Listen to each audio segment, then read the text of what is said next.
La poesía de Roberto Bolaño, de Alejandro Zambra. Benno Bonarchimboldi pensaba que toda la poesía estaba o podía estar contenida en una novela. Roberto Bolaño pensaba que la mejor poesía del siglo XX había sido escrita en forma de novela. En el Ulises de James Joyce está contenida la tierra baldía de Eliot, y es mejor que la tierra baldía de Eliot, dijo en una entrevista. En 2002 publicó Amberes, un libro de poesía o algo así como un guión para un libro de poesía o un guión escrito después de leer un libro de poesía, que en cualquier caso se dio el gusto de presentar como una novela, como dijo, la única novela de la que no me avergüenzo. Tal vez porque sigue siendo ininteligible. Las novelas hacen ininteligible entonces a la poesía. Las novelas se entienden más, se venden más porque se entienden más. Es la misma idea que rige un párrafo de los mitos de Cthulhu, uno de los discursos incluidos en El Gaucho Insufrible, cuando Bolaño alude a autores como Arturo Pérez Reverte o Alberto Vázquez Figueroa, y dice que venden un montón de libros no solo porque son amenos y claros, o porque mantienen al lector en su suspenso, sino fundamentalmente porque sus historias se entienden. Una buena novela es, entonces, una novela que se entiende menos que una mala novela.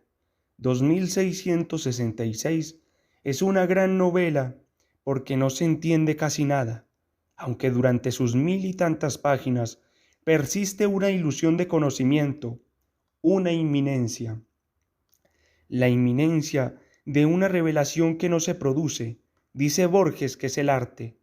Eso es lo que se produce en 2666, la inminencia de una revelación que no se produce. Los poemas de Bolaño son los poemas que escriben los personajes de Bolaño. El novelista inteligible pone en escena al poeta ininteligible. El narrador hace comprensible al poeta, ligeramente comprensible, apenas comprensible. El novelista es un estratega y el poeta un héroe, un kamikaze. En Déjenlo Todo nuevamente, el primer manifiesto del infrarrealismo de 1976, Bolaño define al poeta como un héroe, el poema como un viaje y el poeta como héroe develador de héroes. Repito, el poeta como héroe develador de héroes, como el árbol rojo caído que anuncia el principio del bosque. ¿Y qué clase de héroe es el poeta? O bien, ¿por qué es un héroe que devela a otros héroes? ¿Y quiénes son esos otros héroes a los que hay que descubrir? ¿Qué descubrir? Bolaño habla de héroes enterrados, de muertos. La vanguardia del infrarrealismo es en realidad un regreso a las vanguardias, déjenlo todo nuevamente, un movimiento de la pérdida que comienza cuando ha fracasado la revolución, cuando Latinoamérica es un vasto cementerio, un estadio regado de cadáveres y repleto de dictadores. Bolaño construye una vanguardia melancólica, de risa amarga y subversiva. Nos anteceden las 1000 vanguardias descuartizadas en los 60, las 99 flores abiertas como una cabeza abierta, las matanzas, los nuevos campos de concentración, los blancos ríos subterráneos, los vientos violentas. Kurt Schwitters fue expresionista y luego dadaísta y acabó en el marxismo o en el schwitterismo dedicado a juntar pedazos de letras muertas, a picar palabras hasta hacerlas polvo.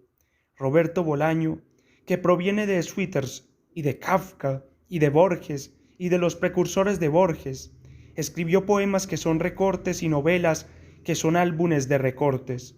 Solo cabe rejuntar los pedazos, comprobar que las imágenes no calzan, que no juntan ni pegan. Poesía podrida, mi amor, un sueño típico, de sobreviviente. Los niños rojos ya no tienen pesadillas, desean ser perdonados, ser cínicos algún día, leer a Bataille en francés y a Marx en alemán. De la infrarrealidad venimos. ¿A dónde vamos? Escribe este Darío de 1976, que también se las da de Breton, un Breton menos pontífice, más solitario, y un Hugh Dorot menos solitario, un Hugh Dorot con más humor y menos dinero. Quemen sus porquerías y empiecen a amar hasta que lleguen a los poemas incalculables. El mensaje avanza, perentorio. Busquen, no solamente en los museos hay mierda. Los primeros poemas firmados por Bolaño, Roberto, poeta y escultor, según una reseña biográfica de la época, son desarreglos a la manera de Rimbaud, alegatos salvajes a favor del desorden. También de 1976 es este fragmento de Reinventar el amor. En el borde de una cama de latón, una muchacha rubia se pinta las uñas de azul, mientras las luces de la madrugada entibian los vidrios sucios de su única ventana. El agua corre en el baño, y su mesa de noche es una naturaleza muerta de algún primitivista neoyorquino. Mientras en la radio tocan una marcha fúnebre, ella se sienta frente al espejo. Descansa el cuerpo del presidente en un patio de cemento, sus aves cantan en las alamedas, arrasan con los jardines. El telégrafo da a las capitales del mundo un retrato, con los labios partidos, sangre negra en las solapas de su sobretodo abierto. Y en los salones las damas se dejan apretar un poco más por los transpirados caballeros. In the room the woman come out, decía Eliot. La versión de Bolaño es pesadillesca. Hay 2 o 3 recortes. La escena 1, la mujer que escucha una marcha fúnebre en la comodidad de un interior burgués. La recepción distraída de que hablaba Benjamin, literalmente. La escena 2, cuya música de fondo es una marcha fúnebre. En el centro hay un cadáver, probablemente el del presidente Salvador Allende. Y la escena 3, la de las mujeres que ceden, que bailan, quizás una música cínica, acaso una marcha fúnebre, o bien un vals en un montón de escombros, como dice Nicanor Parra. Sí, los poemas de Bolaño son los poemas de los personajes de Bolaño. En 1983, Roberto Bolaño y Bruno Montanet, ya en España, comenzaron a publicar Berthe Trepat, bajo el sello o el lema Rimbaud vuelve a casa, Press. En Berthe Trepat colaboraron Soledad Bianchi, Guillermo Núñez, Antoni García Porta, autor de 2 textos construidos a partir del cut-ut y de la extracción y reconstrucción sucesivas de diversas páginas de la primera edición catalana del Ulises, y entre varios otros, Enrique Lynch. Rayuela, capítulo 23.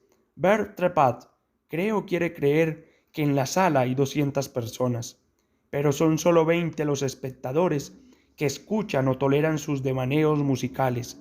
Horacio Oliveira es uno de esos 20 y al cabo el único que aguanta hasta el final del concierto, el único que no abandona la sala. Trepat es experta en construcciones antiestructurales, en producir células sonoras autónomas, fruto de la pura inspiración, concatenadas con la intención general de la obra, pero totalmente libres de moldes clásicos, dodecafónicos o atonales. Bolaño y Montanet eran solidarios, como Oliveira, y quizás por eso homenajearon a la pobre Berthe Trepat, la creadora del sincretismo fatídico. Otro motivo, tal vez más verosímil, es que Bolaño y Montanet eran también artistas expertos en construcciones antiestructurales, sincretistas fatídicos. Después de toda, la pobre Trepat había estado tratando de presentar obras en primera audición, lo que siempre era un mérito en este mundo de gran polonesa, claro de luna y danza del fuego. En el aire, uno de los poemas que publicó en Berthe Trepat, es discernible ese rumor elegíaco que ya no abandonará los libros de Bolaño. Somos las manos heladas del acto detenido, de aquel que abrió el refrigerador en el momento en que la muerte regresaba. Estamos aquí para descubrir maravillas. Soñemos que habla el que no pudo referir su historia en el momento en que la muerte regresaba. Bolaño es un poeta elegíaco. Sus poemas constituyen un desafío a la muerte. Fueron escritos contra la muerte, como quería el humorista negro André Breton. El humor es lo que hace inteligible a la poesía, lo que de algún modo posibilita el escrutinio de los cadáveres. La muerte admite bromas, los cadáveres no. Un cadáver es la muerte menos la broma. Para hablar de ese cadáver necesitamos de la broma y el lenguaje, para Breton y compañía, ha sido dado al hombre para que lo utilice de modo surrealista.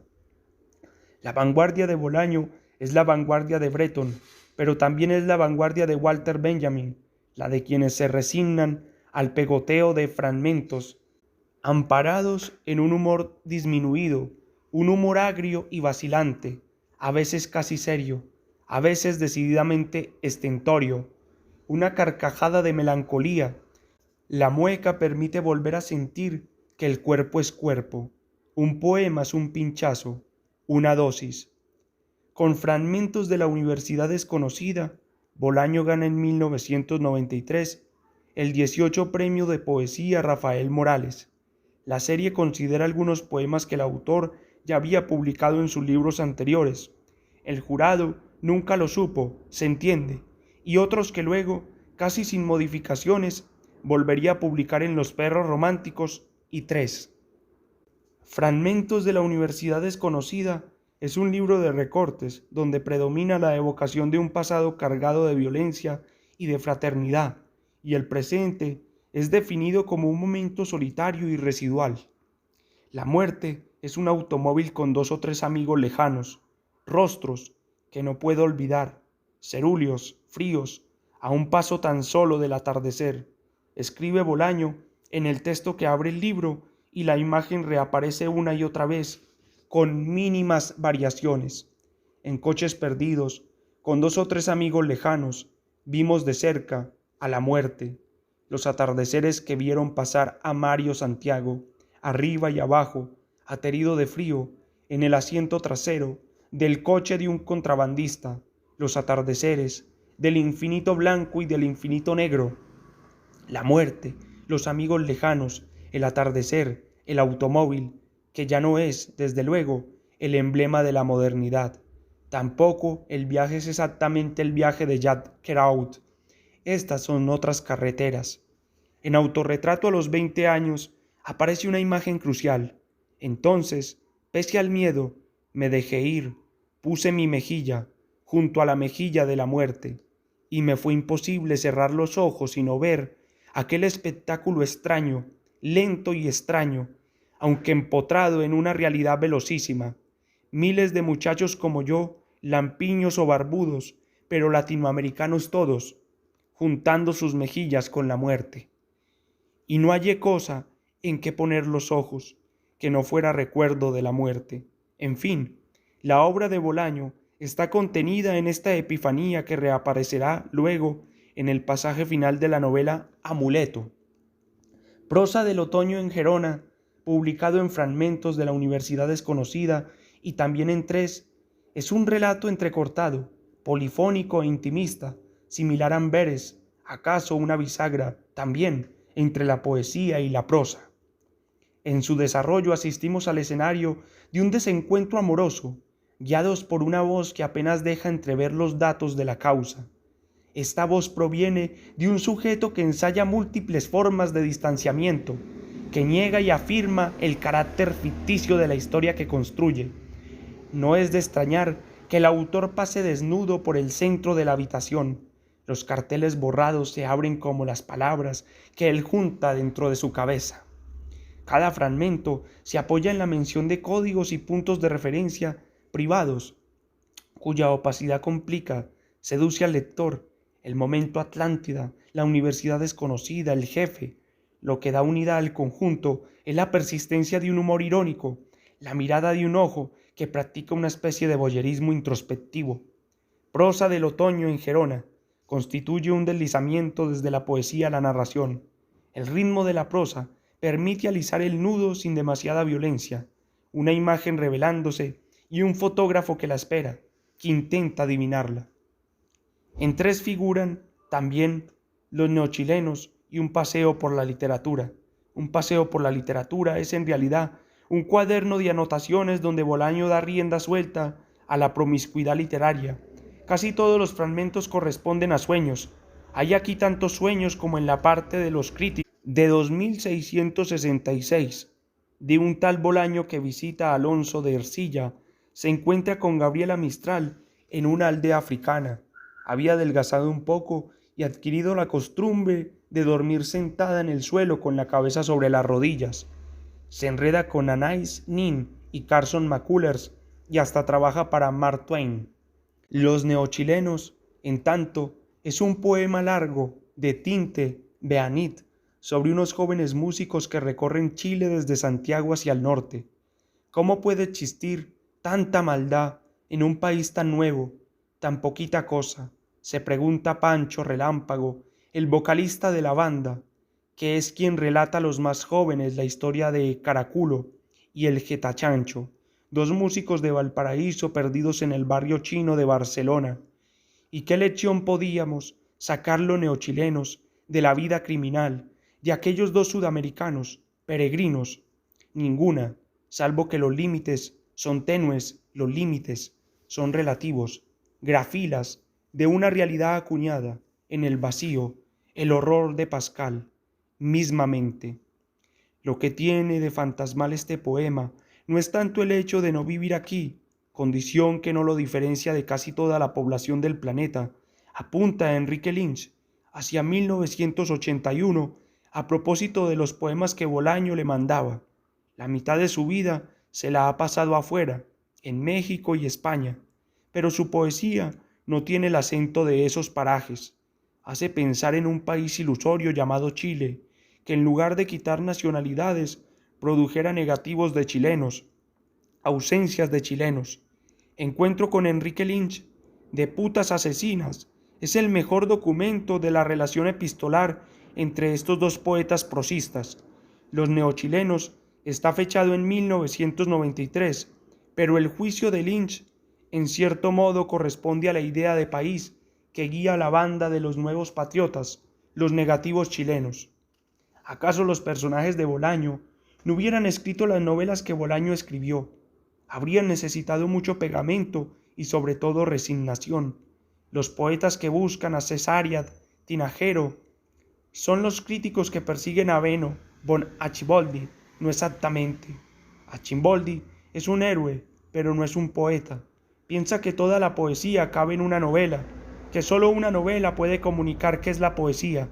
La obra de Bolaño cuenta la historia de un poeta resignado a ser novelista, un poeta que desciende a la prosa para escribir poesía, como quien mueve las brasas y aspira a todo pulmón el aire criminal de la infancia.